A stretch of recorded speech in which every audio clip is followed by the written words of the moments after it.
The new Insidious movie hit theaters this past weekend. It's the sixth film in the franchise. So today, I will be reviewing Insidious Out of the Further.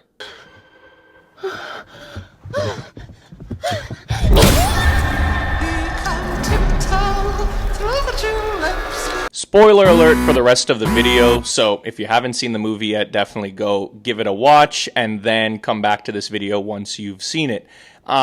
Let's just go ahead and get started. Let's start with the positives. The first thing that I wanted to touch on was that this film, to me, is the best looking in the franchise. Not to say that the other movies before it, the other 5 movies, were poorly produced by any stretch of the imagination, but this movie had a very distinct style. The cinematography was really good, the sets were really good, the CGI effects, makeup for the Further and the characters in the Further were actually really well done as well. And I felt that the first hour or maybe first half of this movie had its own distinct style from the other 5, in that, this movie starts with a cold open and it kind of gives you a backstory to Gemma, who's the main character, her as a child, and then you see some different kinds of scares than I feel like you're accustomed to in the Insidious franchise. And within that first half, you also have the pillow fort scene that you see in the trailer, and I thought that that was maybe my favorite scene of the whole movie because it did bring a sense of claustrophobia and a bit of tension to the audience, as well as some really good jump scares. This movie's theme is dealing with generational trauma, where Gemma basically throughout the course of her whole life or her whole childhood is dealing with a lot of trauma with her mom, because her mom is basically just scaring her. To Gemma, it looks like her mother is having these mental breakdowns, these episodes. Come to find out that the Further and the main villain of this movie actually had more to do with it than Gemma had realized. So she kind of grew up resenting her mom and kind of made sure that her own daughter didn't know about her grandmother, and kind of tried to lock that away and not really deal with it. But then as she learns about the Further and kind of realizes what actually happened when she was a child, she realizes that everything that was happening to her throughout the plot of this movie was basically the same thing. Like, it's a recycled thing, and she was scaring her own daughter, and then she realized the sacrifice that her mom made, and then she was willing to make the sacrifices for her daughter. So I thought that that whole theming was really well done. This movie introduces a new ability that I thought was pretty interesting, because obviously throughout the course of all the movies, you have, the Lamberts, Elise, and then Elise's niece in the 4th movie being able, Carl as well in the second movie, being able to, go into the Further, hypnotize people, kind of like do that sort of power. So we've seen that one before. But this movie introduces somebody, or a couple people, that have the ability to go into the Further and actually bring things out of the Further. They can bring things in and out. They're called, as Elise calls it, couriers. And I thought that that was an interesting power to start introducing to really kind of grow out the universe if they choose to do more movies, which I think this movie's doing pretty well at the box office now, so more than likely they'll have another one. So yeah, I like that new ability. I thought that was pretty interesting. My last point here in the main positives is the movie introduces this new villain called Cyrus. From the trailers that I saw, I don't remember seeing him too focused on. They kind of focus more on the villains from the previous movies and just demons kind of coming out of the Further. But I'll get more into it in the negatives, actually. But he's basically a cult leader. And when he was alive, he, had this cult of people, and he promised them while he was alive, I have like a power that I know of that can bring the dead back to life. And then after, they don't really explain how he dies, which is I'll get into later on. They don't really explain like anything more of his backstory. However, while he's in the Further, he kind of becomes the Pied Piper of all of the demons within the Further, and he discovers that Gemma and members of her family have the ability, like I talked about, that they're able to take things from the real world, bring it into the further, and vice versa, take things from the further and bring it into the real world. So I thought the motivation of him made sense. It wasn't just as simple as like, the lipstick face demon was just like, oh, I'm a demon, I just want to possess a kid, blah, blah, blah, blah. I thought that they actually had a good reason for why the villain was after our main character. So I thought that was pretty good. On to the negatives. Again, I don't want to make it seem as though this movie was heavy on the negatives, although I feel like I have less negatives, but they're going to be longer winded.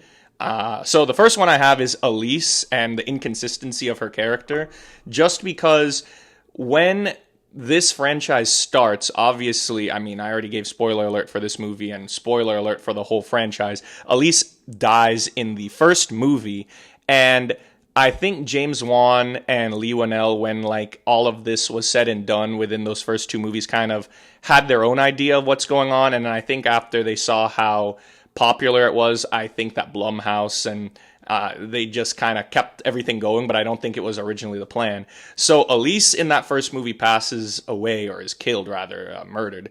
And in the second movie, she comes back to help Josh in the further, and she explains, oh, I was on my way to like the white place or the light place, like basically heaven without calling it heaven. And from that point, I feel like after that movie, it was just made clear that she was kind of just going to move on. And even in the last movie, The Red Door, she shows up in like all white and like shows up at Josh's house, or like talks to Josh towards the end of the movie. So it just makes it seem like she did end up going there. But then in this movie, she's basically like this hero, I guess, that's just wandering around the further. And when Gemma is kind of under attack, in comes Elise with her lantern and like spooks off all the demons. And I mean, yeah, Elise is the best character in the franchise. Like, she's my favorite character. But I just feel like the franchise sometimes has to basically twist themselves in knots in order to inject Elise into the movie, because she helps in the plot, but because she's dead, they introduced a character that Elise has to basically, I guess, possess or talk through to talk to Gemma while she's not in the further. And you can just tell that like the franchise a little bit regrets, I think, killing Elise in that first movie, which, as I said, I don't think James Wan thought, like back then when he did it, or when Lee Whannell wrote it, that it was going to be 6 movies later and there was going to be a whole thing. So I just feel like the franchise is best when Elise is around, sure, but it just needs to make sense for her character and the plot. And I just felt like in this movie, especially how we left her in the last movie, and it is confirmed this movie takes place after the Red Door, that she kind of moved on, it seemed. And then in this movie, she's just like in the further and just talking about that's what I do. And she's just going around, I guess, helping people, which is fine, but it's just not what they set up before. So I thought that inconsistency was a little weird.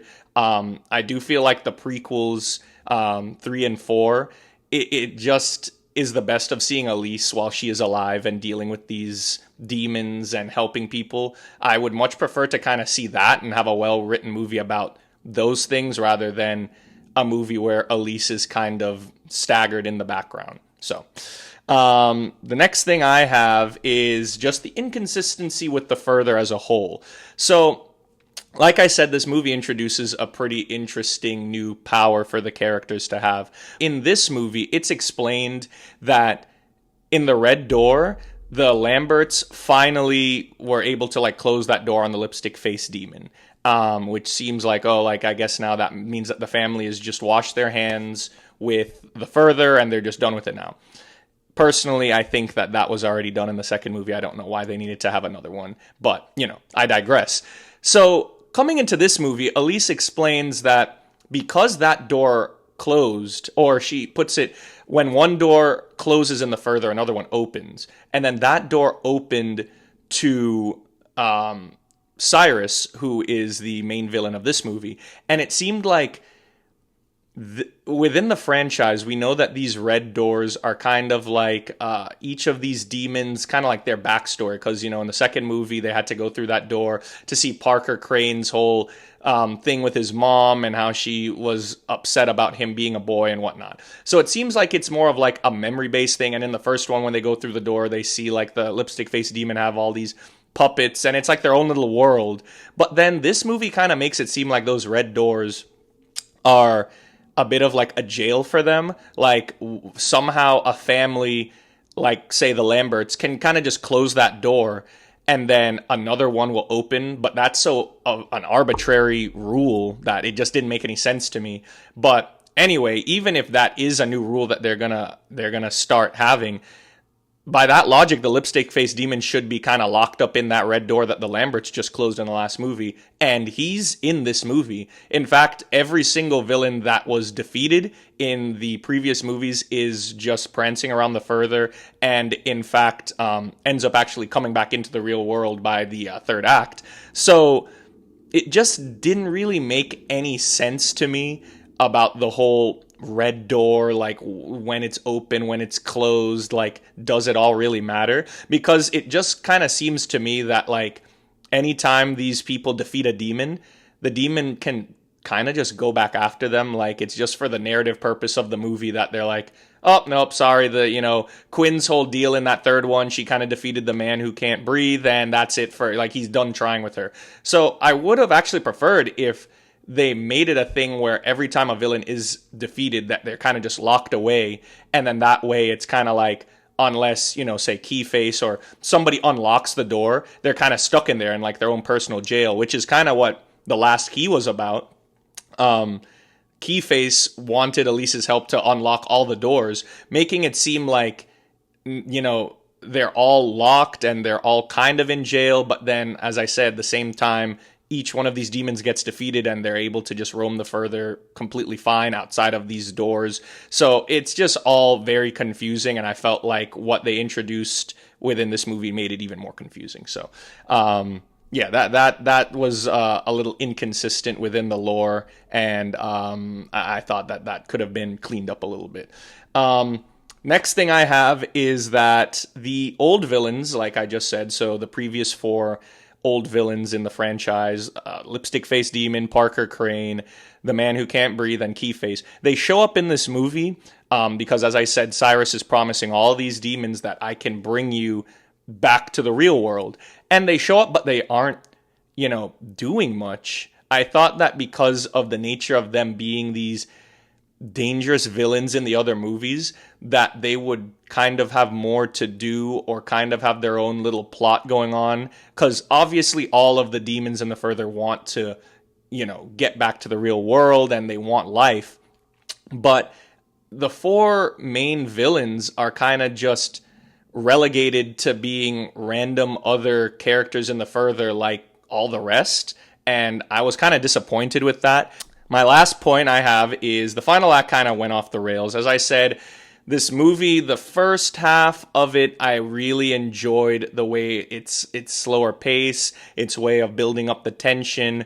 We're not really sure what's going on necessarily. We're kind of learning as Gemma is learning, and then Elise kind of like fills us in on certain things.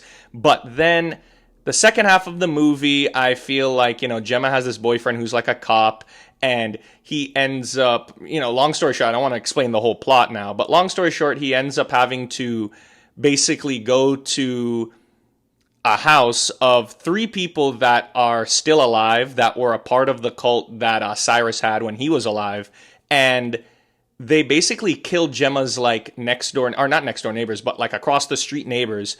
And instead of him as a cop just like going there and being like, oh, we found the bodies, let's just arrest them, he just kind of goes along with the plot just for the whole further thing and everything that they had going on. But I felt like it was an easy fix to just clearly like arrest those three that were, helping Cyrus out. I feel like that would have kind of screwed up Cyrus's plan anyway. But yeah, so that kind of took me out of the movie a little bit. And then, as I said, eventually we come to find out, I guess the biggest spoiler, that the power that Gemma has was passed down. So her mom actually had it, and in the beginning part of the movie, we see all of her psychotic breakdowns are actually her talking to Cyrus, but obviously Gemma doesn't see him, and Cyrus is basically trying to force the mom to bring him back into the real world, but she kills herself so that way he, to protect her daughter, and that way he can't get out. And then that was quote unquote locking the door until the door is arbitrarily opened. So then Gemma's daughter also has that power, and Cyrus starts going after her and basically uses her to start bringing all of the demons in. So he actually accomplishes his goal, and we see Parker Crane come in, all the different demons from the previous one, Keyface is in there, whatever. And then in the end, they're all there within Gemma's house, and not one of the demons thinks like, oh, I'm free, like they just run off and do their own thing. They're all just kind of chilling in the house and kind of just acting like the people you see, like the workers that you see at Halloween Horror Nights that are walking around like the scare zones, instead of like having any autonomy and like running off and doing whatever it is that they wanted to come back to the real world to do. They kind of all over just like chilling in the house, just acting a little kooky. And I thought like, why was that? And then ultimately we see it's because they all needed to still be in the house for Gemma to basically bring the whole house into the further and leave them in the further. And then the demons turn on Cyrus.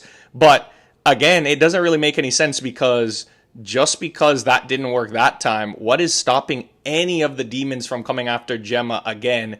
Because they clearly know that Gemma has the ability to do it. So again, it just doesn't make any sense. And all well that ends well in the movie. That's basically how it ends. And then there's a post-credit scene of the demons kind of locking Cyrus in his own red door, and even Keyface like locks him in, and he's just getting like tortured on like a dentist chair, and that's it. But I'm like, what is stopping any of them from just going after Gemma and her family again? Because this whole thing that they did with, the red door and the Lamberts sealed off the lipstick face demon, he was still fine. He was roaming around. He still ended up getting into the real world in this movie. Well, if he really wanted to, he could have just ran after and found the Lamberts and killed them all if he felt like it. But the movie just... So I think that the movie kind of, towards the end, had too much stuff going on and wasn't really thinking about the implications and the rules of the further and the lore. Also, this movie, because of everything I just mentioned, had the perfect opportunity. If they really want to continue this franchise, they could have brought Elise back to life. I'm not saying that I'm really against it when they kill characters and bring them back to life, but if they're going to continue this franchise and everybody really sees Elise as like the cornerstone of Insidious, and they introduce this thing of where she can bring the dead back to the real world, surely then in at least a discussion between Elise and her could have at least happened, and Elise could have said, no, I'm going to stay dead or whatever and do the noble thing. But it's not even brought up. And I thought for sure like maybe that was going to be the post-credit scene, or there was going to be a scene about it, and they just didn't do it. So, yeah, I know, I feel like it sounded like I had a bunch of negatives. It was just more like confusion than negatives.